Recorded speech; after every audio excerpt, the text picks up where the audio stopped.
A fekete kutya első két ember ült ott a tavaszi, napfényes falusi udvaron. Egy öregebb, szürkült hajú, piros, de barázdás arcú, meg egy legényforma, picing bajusszal.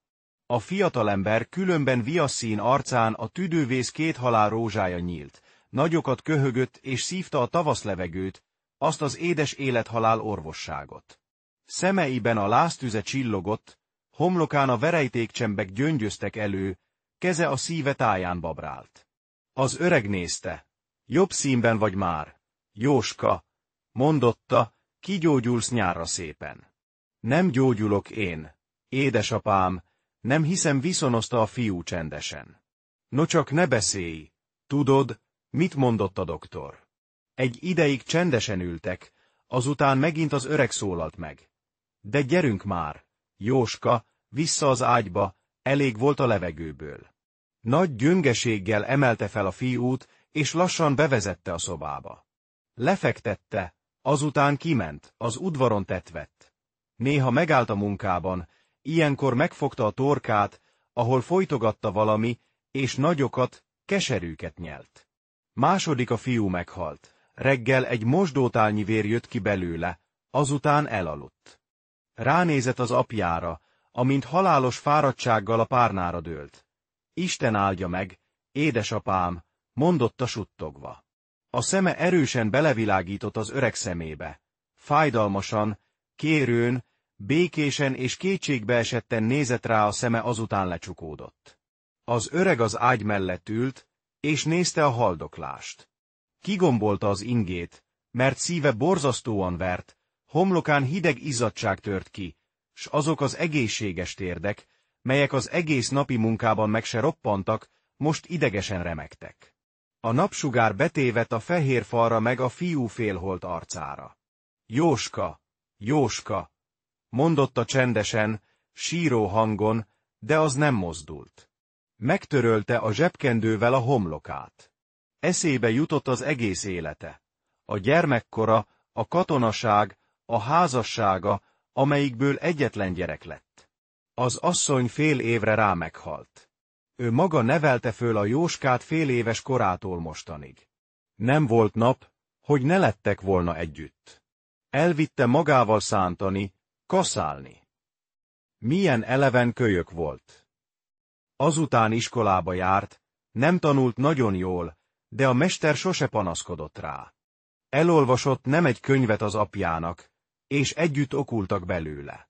Nagy öröme volt a fiú, nem sajnálta tőle a pénzt, szép ruhába járatta, vigyázott rá, most meg itt fekszik. Délre, estére vége lesz. Remegett az öreg, s folytak a könnyei barna arcán, ősz bajuszán le a fehér ingére. Odaült az ágyra a fia mellé, s a szívére tette a fülét. Csendesen, kényszeredetten mozgott ott benn valami. Így hallgatta ezt vagy egy óráig. A déli nap sütött be a szobába, s a tavasz szele bekalandozott, s hallatszott a künvígan játszó gyerekek kiabálása.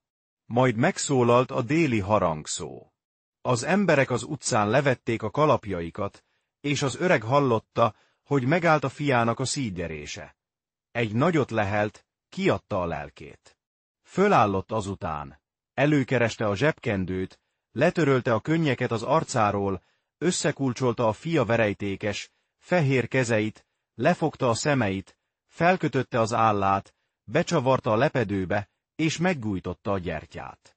Oda tette az ágy mellé a székre. Fölvette a kabátját, fölvette a kalapját, és kiballagott az utcára. Nem volt ember a napsugaras, poros falusi utcán.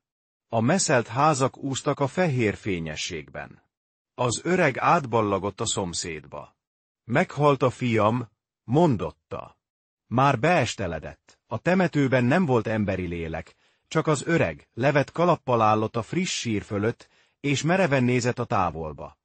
A tavaszi szél végig sietett a fejfák között. Hideg szürkület fogta körül a temetőt. Jóska motyogott az öreg. E percben összerezzent. A lábához egy fekete kutya dörgölőzött. Lenézett rá, és megtántorodott. A kutya barnássárga szemeiben az a kifejezés villogott felé, mint amikor a Jóska utoljára ránézett. A kutya arca hasonlított a fia arcára. Lehajolt félve, és szeretettel megsimogatta a kutyát. Azután leült a földre, és játszani kezdett vele. Nagyobb fajta juhászkutya volt, egészen fekete, rendes szőrű. A kutya szemei csillogtak, s az öreg nézte ezeket a rejtelmes állati szemeket. A kutya tompán köhintett, épp úgy, mint a fia. Fájdalmasan nyöszörgött valamiért, s azután, mikor az öreg simogatni kezdte, elhallgatott. Időközben egész sötét lett, csak a falu ablakaiból látszott oda egy-egy sárga világosság. Kegyetlen szél kószált a temetőfái között.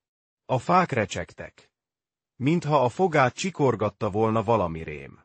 Az öreg alig aludt, agyvelejében recsegett valami.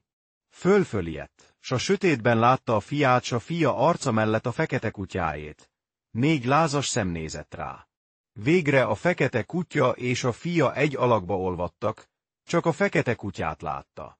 Végtelen bánat öntötte el az öreg vigasztalan, magányos szobáját, s az ő egyszer fájó szívét.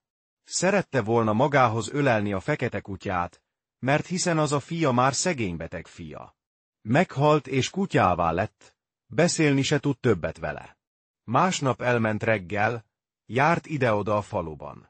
A nap ragyogóan kelt fel, a falu a tavasz fényében megmozdult, és munkára indultak az emberek.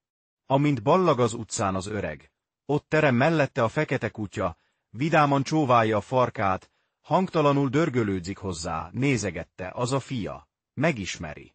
Elcsalta haza. Leült az udvarra és előhozta, amilyen volt. Jól tartotta hússal, csonttal, még vizet is húzott neki a kútból, s azután simogatta a fekete szőrét, amikor az jól lakva az ölébe hevert. Izmos és erős állat volt, csak néha köhögött furcsán, éppen, mint a fia, mikor még élt. A szemét nézte, azt a különös állatszemet, a fia lelke van benne. Kiszállt a lelkéből a nagy keserűség, mikor simogatta a kutyát, mert hát mégis megvan az fia valamiképp. Fütty hangzott a szomszédházak valamelyikéből. A kutya felállott és szaladni kezdett. A kapuból visszanézett az öregre, azután elügetett. A jegyzőjé volt, az öreg ott ácsorgott a ház előtt naponként, és várta a fekete kutyát. A zsebéből kivette a csontokat, a húst, odaadta neki, azután vele maradt, és örömet lett annak örömében. Csak azt nem szerette, mikor köhögött és vakarózott. Ez is beteg lesz, gondolta, és még jobban szeretgette. A vizet mindig a kútból húzta neki. Így tartott ez őszig, a jegyzőjék görbe szemmel néztek az öregre, mert mindig a ház körül ólálkodott. De az nem maradt el egy nap sem. Sőt, majdnem minden idejét ott töltötte. A kutyát nem merte elcsalni, mert a jegyző rászólt. Hé, öreg, az az én kutyám. Hallja! Hallom, mormogta, de a fiam. Beteg lett a fekete kutya, nem hiába köhögött. Valami féreg pusztította belül. Kínosan nyöszörgött és ette a füvet. Az öreg hiába csillapította, kínálta. Alig akart enni, s csak pár pillanatig maradt nyugton. A szeme még tüzesebb lett, éppen, mint mikor a fia beteg volt. Éjjel néha hangosan és keservesen vonított. Az öreg kilopózott, a jegyző háza elé ment, a kutya az udvar közepén harapta a földet. A holdfény csillogott fekete szőrén. A jegyző is az udvaron volt, puska a kezében. Le kell lőnöm, mondotta a feleségének, aki az ablakból nézett ki az udvarra. Azzal célba vette, az öreg lélegzete elakadt. A kutya nézett, mint a fia, mikor haldoklott. A puska eldördült, s az állat száján ömlött a vér, azután elnyúlt a földön. Az öreg futni kezdett, ősz haja lobogott. Az árnyéka, mint egy rém, futott végig a házak falain s az országúton. Eszeveszetten, gyorsan rohant. Fehér inge és gatyája repült utána. A temetőbe ért a fia sírjához, ott összeesett. Másnap reggel hazavánszorgott. 4 szem meredezett rá folyton valahonnan, s körülöttük vért és sápadt ürességet látott. A fülében köhögések és puskalövések hangja zúgott. Előkereste a baltát. Megvárta, míg beesteledett, azután a jegyzőházához lopózott. Meglátta, amint Jéő a gyilkos. Az agyában tüzes golyókat érzett, amint azok végtelen gyorsan forognak odabenn. A fia ordította azután, és a jegyzőnek rontott.